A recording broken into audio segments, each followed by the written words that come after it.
Hello दोस्तों, मैं Biresh YouTube channel Biru motive पे आपका स्वागत करता हूं। दोस्तों, आज मैं आपको इन्फ्लेशन, महंगाई, मुद्रास्फीति के बारे में बताने जा रहा हूं। इसको मैं 4 भागों में बताऊंगा। नंबर 1, इन्फ्लेशन क्या होता है। नंबर 2, इन्फ्लेशन का इंडिया में क्या रेट चल रहा है। इन्फ्लेशन को कौन सा इन्वेस्टमेंट बीट कर सकता है। और नंबर 4, इकोनॉमी पर इसका अच्छा या बुरा किस तरह का असर होता है। तो मैं इसको चारों भागों में, पहला भाग है इन्फ्लेशन क्या होता है। इन्फ्लेशन मान के चलिए मैगी की कीमत को देखते हैं। मैगी कुछ दिन पहले 10 रुपए की मिल रही थी, लेकिन अभी 12 रुपए है और ये 15 या 20 रुपए हो जाती है बढ़ के। तो यही महंगाई होती है, यानी कि परचेजिंग पावर, रुपए की परचेजिंग पावर कम होना और चीजों की कीमत बढ़ जाना। जिस तरह से ये 15 रुपए का मार्कर मिलता है मुझे, ये 15 रुपए का मार्कर 20 रुपए या 25 रुपए का हो जाता है, तो इसी को महंगाई बोलते हैं, इन्फ्लेशन बोलते हैं। और ये किस स्पीड से बढ़ता है ये आगे के भाग में मैं बताता हूं। इन्फ्लेशन इंडिया में क्या है तो इसको देखना चाहेंगे हम। इन्फ्लेशन लगभग 5 से लेके 9% तक इंडिया में चलता है। कितने से? 5 से 9% तक इन्फ्लेशन चलता है। ब्लैक वाला लेता हूं। और लगभग एवरेज 7% होता है। कभी 5 पे भी आ जाता है, 6 पे आ जाता है, 7, 8, 9 तक ये अप डाउन होता है, लेकिन 7% एवरेज ये हमारा इसी हिसाब से ग्रोथ करता है अब तक का हमने देखा है। तो अभी देखेंगे हम ये किस तरह से असर करता है। देखो, आप देखेंगे 2001 में 12,000 का जो सामान हम खरीद के ला सकते थे, ये मैंने गूगल से सर्च करके निकाला है सारा डाटा। 12,000 का जो पैसे से हम कोई सामान खरीद सकते थे, वो आज हम 1 लाख रुपए से भी नहीं खरीद सकते। तो ये मैंने दिया है 2001 में 12,000 से, और 1 लाख का भी नहीं खरीद सकते।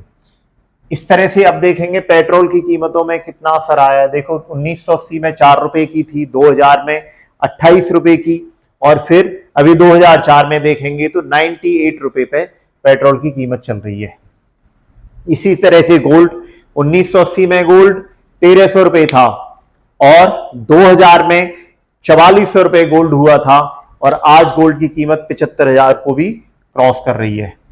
आप देखेंगे बुलेट की कीमत 1980 में मात्र 10,500 रुपए की बुलेट मिलती थी, और 2000 में वही बुलेट 55,000 रुपए की हो गई थी, और आज बुलेट की कीमत 2.5 लाख रुपए कीमत है। तो ये इन्फ्लेशन यानी कि महंगाई का बढ़ने के कुछ उदाहरण हैं। तो इस तरह से इन्फ्लेशन बढ़ेगा तो हमारा पैसा भी बढ़ना चाहिए। अगर हमारा पैसा इस स्पीड से नहीं बढ़ा तो हमें महंगाई का असर पड़ेगा। तो कहते हैं ना, सैया घर में कैसे चलाऊं, महंगाई डाइन खाए जाते हैं। तो बात वही है कि ये समझने वाली बात है कि इस तरह से महंगाई बढ़ रही है तो हमारा पैसा भी बढ़ना चाहिए। सपोज करो 1980 में 10,500 रुपए को हम किसी तिजोरी में रख देते, और तो उसकी कीमत क्या रहती? कुछ भी नहीं रहती, और वो 2.5 लाख रुपए आज बुलेट, जो बुलेट 10,500 में आ रही थी वो 2.5 लाख में आ रही है। तो इसको हमने अच्छी जगह, अच्छा इन्वेस्टमेंट नहीं करेंगे तो हमें इन्फ्लेशन हमारे पैसे को खत्म कर देगा, तिजोरी में रखे रखे पैसे को भी खत्म कर देगा, जंग लगा देगा, पैसे को खत्म करके रख देगा। कई बार हम बैंक में भी डाल देते हैं, बैंक में करेंट अकाउंट वगैरह में पड़ा रहता है, 4% पे पड़ा रहता है पैसा, 4% पे पड़ा रहता है। तो इन्फ्लेशन क्या है? 7%। तो हमारा 4% के हिसाब से बढ़ रहा है और महंगाई 7% के हिसाब से बढ़ रहा है। तो कितना? 3% का, -3% का लॉस हमें हर साल जा रहा है। तो ये भी हमें लॉस है। हमारा कोई भी इन्फ्लेशन से नीचे अगर पैसा बढ़ रहा है, 7% से नीचे कोई इन्वेस्टमेंट है हमारा, तो वो हमें लॉस देगा। तो इसको हम देखेंगे, इन्फ्लेशन को बीट करने वाले इन्वेस्टमेंट कौन कौन से होते हैं तीसरे नंबर पे। तो ये अभी देखो, एफडी हुआ आपका, एफडी, पीएलआई, एलआईसी, इंश्योरेंस, कोई भी लाइफ इंश्योरेंस वगैरह, एपी फंड, एपीएफ फंड, ये इनका एवरेज रिटर्न 6 से 8 के बीच में खत्म हो जाता है। ये 6 से 8 के बीच में ही रिटर्न देते हैं, इससे ज्यादा रिटर्न नहीं दे पाते हैं ये।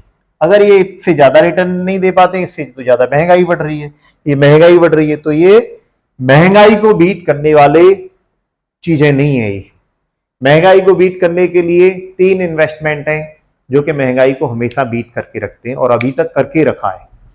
नंबर 1 गोल्ड, गोल्ड ने हमेशा महंगाई को बीट करके रखा है। नंबर 2 पे आता है प्रॉपर्टी, प्रॉपर्टी, और नंबर 3 आता है म्यूचुअल फंड, म्यूचुअल फंड। ये 3 चीजें हमेशा महंगाई से आगे रहती हैं। गोल्ड का एवरेज रिटर्न हमने देखा है 15-20 साल में, मैंने गूगल किया था, तो इसने 8% से 10% तक ही रिटर्न दिया है। ये भी अच्छा रिटर्न है, ये महंगाई से आगे रहता है, तो 8 से 10% का रिटर्न गोल्ड दे देता है। और प्रॉपर्टी, वैसे कोरोना से तो गोल्ड ने बहुत अच्छा रिटर्न दिया है, लेकिन उससे पहले ये 4-5 साल तक साइडवेज चला था, लेकिन अभी दे दिया। तो हम तो एवरेज रिटर्न देखते हैं कि 5-6 साल में, ये लॉन्ग टर्म रिटर्न है सारे ये, और लॉन्ग टर्म के इन्वेस्टमेंट भी है।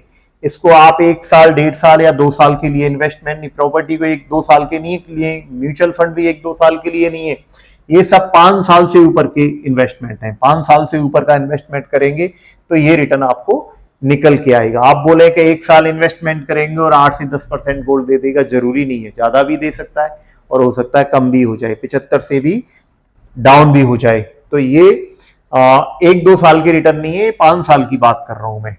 और ये कंस्टेंट, ये लगातार रिटर्न देते हैं, ये हर साल आपको ये फिक्स 7% तो ये फिक्स देते रहेंगे, ये फिक्स है। लेकिन क्या है, महंगाई को ये बीट नहीं कर पाते। तो ये रिटर्न 8 से 10 हो जाता है, किसका?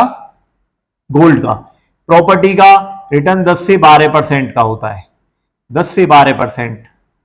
अब आप कहोगे कोई तो प्रॉपर्टी 3 साल में डबल हो जाती है, हाँ हो जाती है, कोई कोई हो जाती है, कहीं अपॉर्चुनिटी इस तरह से होती है, लेकिन सारी नहीं होती है। तो ये ग्लोबल मार्केट में या जिस तरह से प्रॉपर्टी के रिटर्न बढ़ते हैं, हम देख रहे हैं प्रॉपर्टी किस तरह से बढ़ रही है, तो वो देखने को मिलता है 10 से 12%। वो भी प्रॉपर्टी कई तरह की होती है, आप कॉमर्शियल प्रॉपर्टी खरीद सकते हैं, आप प्लॉट खरीद सकते हैं, आप फ्लैट खरीद सकते हैं, या फिर कोई किसानी जमीन खरीद सकते हैं। तो इनके भी अलग अलग रिटर्न होते हैं। तो वो उन चीजों को सभी को लगा के हम देखते हैं, हमारा अच्छा इन्वेस्टमेंट है तो हमारा 10 से 12% का किसमें हो जाता है, प्रॉपर्टी में भी रिटर्न आ जाता है। म्यूचुअल फंड सबसे बेस्ट होता है, जो कि 12 से लेके 16% या फिर उससे भी ज्यादा 20% तक के भी रिटर्न दे सकता है। 12, 16 या 20% के रिटर्न देने की कैपेसिटी म्यूचुअल फंड में होती है, यानी कि इंडेक्स फंड में, जो कि निफ्टी या सेंसेक्स आप देखो 1980 से 2000 और 2024 तक इसने तकरीबन अभी तक देखा जाए तो 16% के रिटर्न दिए। तो 16% नहीं मान के हम 12% के भी रिटर्न मान के चलें तो भी इन्फ्लेशन को बीट करने वाले इन्वेस्टमेंट हैं ये। अब इसके बाद हम देखेंगे इकोनॉमी पे इसका क्या असर होता है, इकोनॉमी पे इसका क्या असर होता है, महंगाई का, महंगाई के इकोनॉमी पे असर। महंगाई जब बढ़ेगी, बड़ी नॉर्मल सी चीज होती है, महंगाई बढ़ती है तो क्या होता है, महंगाई बढ़ती है तो देखो प्याज बढ़ने वाली है, हम बोलते हैं प्याज बढ़ने वाली है, भाई इस टाइम पे बारिश शुरू होने वाली है, प्याज बढ़ जाती है। उस टाइम पे प्याज बढ़ने वाली होती है तो लोग पहले से खरीद के, बारिश से पहले खरीद के रख लेते हैं, क्योंकि प्याज बढ़ने वाली है तो खरीद के रखेंगे, और खरीदेंगे तो प्याज और बढ़ेगी। इसी तरह से गोल्ड वगैरह, आलू में भी ऐसे ही होता है, स्टॉक करके रख लेते हैं, बढ़ रहा है तो और बढ़ता है वो। ऐसे ही गोल्ड में होता है, गोल्ड में क्या है, गोल्ड बढ़ने वाला है, लग रहा है भाई जल्दी बढ़ेगा, तो शादी आने वाली है, 4 महीने बाद लोग बोलते हैं भाई 4 महीने में तो बढ़ जाएगा, उसको जल्दी खरीद लो, बढ़ने वाला है। जब लग रहा होगा घटने वाला है तो लोग इंतजार करेंगे, शादी के दिन तक खरीदेंगे। तो कहने का मतलब है महंगाई बढ़ती है तो लोग ज्यादा परचेज करते हैं, ज्यादा परचेज करते हैं तो कंपनियों को ज्यादा प्रोडक्ट बनाना पड़ता है, ज्यादा प्रोडक्ट बनाना पड़ेगा तो उनको लेबर, यानी कि ज्यादा से ज्यादा लेबर रखनी पड़ेगी, लेबर रखेंगे एम्प्लॉय रखेंगे तो एम्प्लॉय रखने का असर ये आएगा कि एम्प्लॉइयों की सैलरी मिलेगी, अच्छी सैलरी लोगों को मिलेगी तो अच्छा खर्चा करेंगे, वो खर्चा करेंगे, प्रॉपर्टी लेंगे, वो गोल्ड खरीदेंगे, वो सामान खरीदेंगे सारे, ये गाड़ियां खरीदेंगे, तो उसका क्या असर जाएगा, कंपनियों को और ज्यादा प्रॉफिट होगा और कंपनियों में निवेश भी आना शुरू होगा। तो उससे क्या है, इकोनॉमी बूम करेगी, इकोनॉमी और ज्यादा बढ़ेगी। इकोनॉमी बढ़ेगी तो उसका असर कहां पड़ेगा, गोल्ड भी बढ़ेगा तुम्हारा, महंगाई बढ़ रही है, गोल्ड भी बढ़ेगा, प्रॉपर्टी बढ़ेगी, लोग प्रॉपर्टी भी खरीदेंगे क्योंकि उनको जॉब मिल गए ना, जॉब मिल गए तो वो प्रॉपर्टी खरीदेंगी, तो प्रॉपर्टी भी बढ़ेंगी। और इधर म्यूचुअल फंड, क्योंकि कंपनियों को निवेश भी मिल रहा है और कंपनियों को फायदा भी हो रहा है, प्रॉफिट भी हो रहा है, तो म्यूचुअल फंड भी आगे बढ़ेंगे। तो ये गोल्ड और ज्यादा, अगर ये महंगाई 9% के हिसाब से बढ़ती है और ज्यादा बढ़ती है तो गोल्ड और अच्छे रिटर्न देगा, प्रॉपर्टी और अच्छे रिटर्न देगी और म्यूचुअल फंड और अच्छे रिटर्न देगा। लेकिन इनके FD, PLI, LIC, insurance, AP fund वगैरह, इनके फिक्स रिटर्न होते हैं और ये महंगाई से पीछे रह जाते हैं। तो बेटर है कि आपको अच्छा रिटर्न जहां मिले उन चीजों में अपने पैसे को इन्वेस्टमेंट करना है। जैसे 10,500 को अच्छी जगह आप इन्वेस्टमेंट कर सकते हैं, तो ये 5 लाख भी हो सकते हैं और 5 लाख रुपए हो जाएंगे